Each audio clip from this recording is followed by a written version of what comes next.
Down to Business with Bobby Kerr on Newstalk. Sponsored by Bank of Ireland. It's great to meet somebody who puts their head above the parapet. My next guest has done that by self-publishing his own book. Conor Lynch, he's a digital innovator, an educator and an entrepreneur. And he's just launched his new book, Learn, Earn, Own. Conor, you're very welcome to the programme. Thank you, Bobby. Great to see you. Now, I know you have old because you appeared on Dragon's Den many years ago. Yeah. And you reminded me that I sniffed out that you were giving me a whole lot of BS. And that was then, this is now. Yes. You've been very successful. You've developed a business. You've sold a business. Yeah.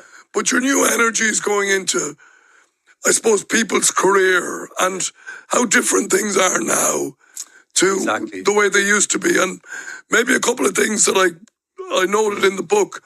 You say that if you don't have a plan, you become part of somebody else's plan. Exactly. That's worth just pondering on. Yeah.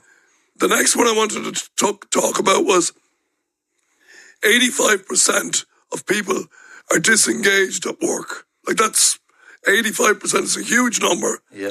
And you say to the other 15%, good luck to you before you're fired. Yeah. So what about this disengagement?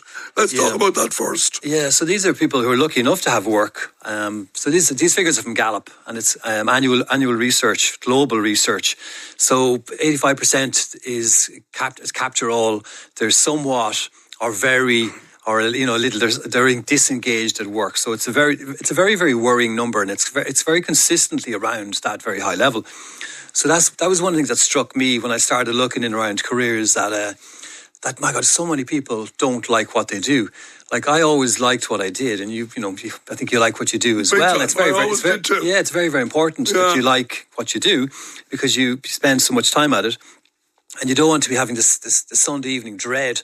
Oh, I can't. Oh my God, I'm back to work tomorrow. I hate it. I really felt sorry for people who are in this situation, but also they don't know how to leave. So people were given the plan. Here's the plan. Study hard. Get a job, climb the ladder, and now the ladder's breaking. They're unhappy. There's no other plan, and I thought there must be. I need to work on something, an alternative plan, because as you mentioned, my career was non-traditional. I had an unusual career, and what I'm finding now is that more and more people will end up having unusual careers based on the old days. Yeah. So just to ponder on that for a second, the old path was school, job, college, savings, retirement. Yes. That in that order. Yeah. The new path is skills, assets, audience, and optimization. Is it? Or yeah, this is actually from Greg Eisenberg. So I've brought in some thinking from lots of people around the world. And Greg Eisenberg is somebody you should follow. So this is one of his frameworks, and then I have multiple of my own frameworks within the book. But yeah, he's suggesting, you need skills, which is your ability, then looking at audience as maybe building following, and then assets. But a lot of people that I've read about in the last few years, they all talk about assets. And these are not assets like property. Yeah, exactly. It's not just your property. It's not gold coins. It's not resources. What I describe as career assets. So that's the difference, and I talk a lot about that in the book. I'll just explain that for our listeners. So the assets ladder, which places emphasis on developing skills, generating additional income streams, and owning assets such as digital content, online products, personal brands, and collaborative ventures. There's an awful lot in there. Yes, exactly. None of it mainstream in the sense. Well, a lot of this is. And I think you also say, do you not, that 50% of all professionals will have multi-streamed incomes exactly in a few years, in 2030. Yeah, and that's from OECD. And Reid Hoffman, who founded LinkedIn, which has got 1 billion members, he predicted by 2030, 50% of workers in the US will be freelancers. So no matter where you look, there's a big push towards independent workers. So you might have a job right now, but you could be on the outside looking in very soon. Ireland is not as bad as the US, but it is looking like you'll be more independent. You'll have to be more independent, and that's. But no one's ready for this. So what would you advise then, Conor, for somebody who's maybe gone the traditional approach?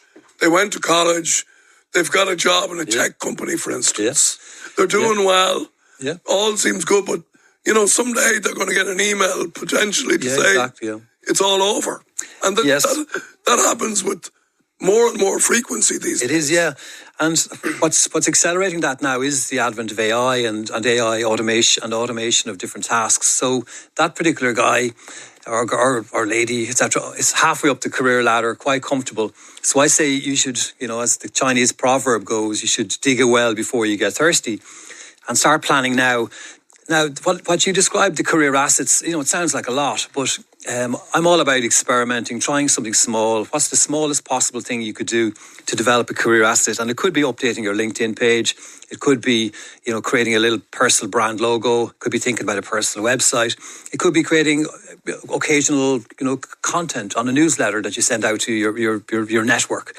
So it's really start thinking about your career and these assets that you're creating value. And that's what I did with Connector. Connector started off as meetups.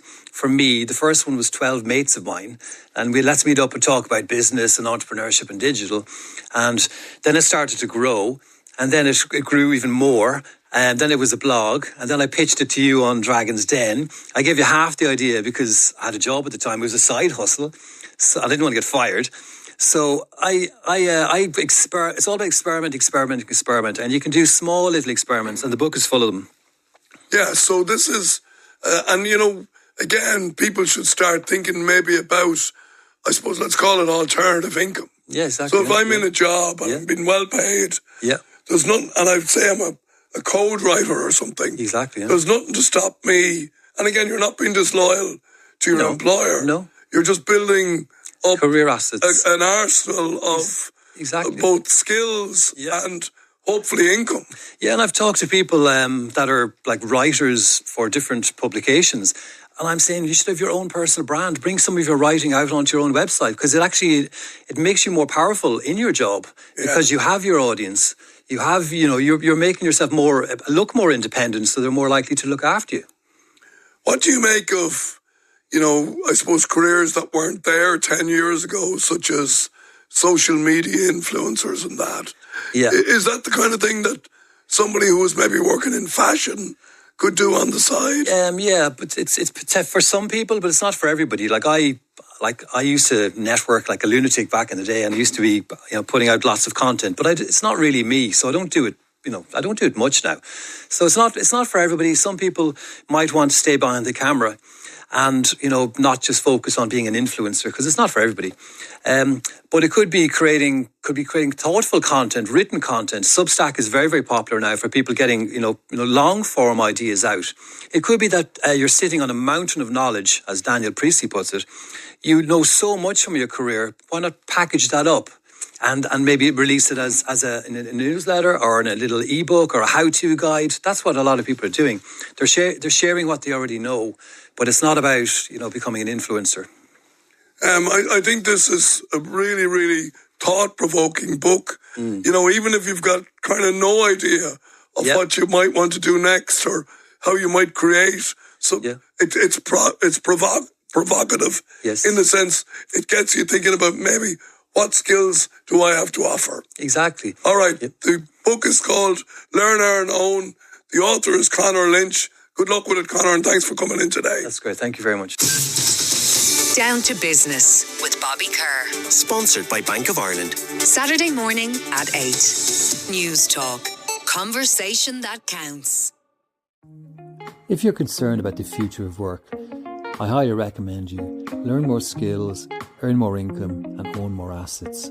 You can learn how to do this in my new book, Learn, Earn, Own. Details are on my website, www.conorlyn.ch. Enjoy.